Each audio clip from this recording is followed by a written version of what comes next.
Good evening to you and thank you for joining us. I'm Rondrell Moore.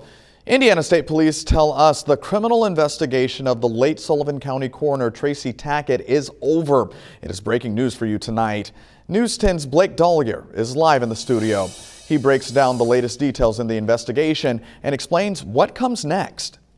Rondrell, the investigation is now closed against former Sullivan County coroner Tracy Tackett. This is according to Indiana State Police. Sergeant Matt Ames tells me that they have the evidence to support the claims that were made against Tackett. Now, they are that he intended to go to Kentucky and solicit a minor. Case closed.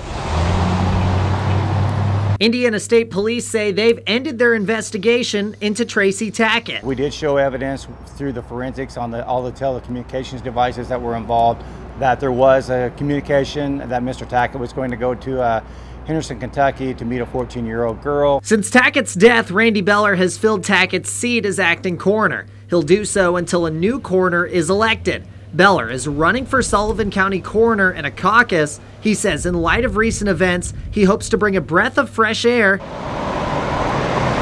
for people entering Sullivan County. We've taken a big hit in the coroner's office these past few months, and we needed the right person to build the reputation, give the people confidence that we have the person in there that can do the job. He says that's because the coroner's office is a key part of the sheriff's office in Sullivan.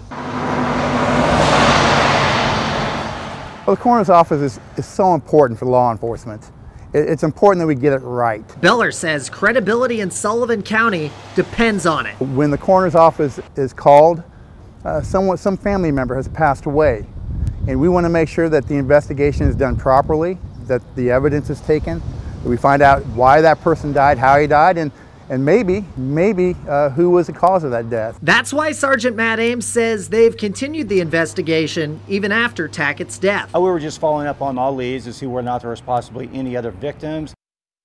Sergeant Ames told me they did not find any other potential victims that could press charges. Now, you may remember I told you before there were 2 more people that accused Tackett of solicitation. However, they could not press charges under Indiana's statute of limitations. As far as the caucus goes, that will be held on Saturday. That'll be at 10 o'clock in the morning. We'll bring you the latest on the outcome of that right here on News 10. Rondrell, back to you.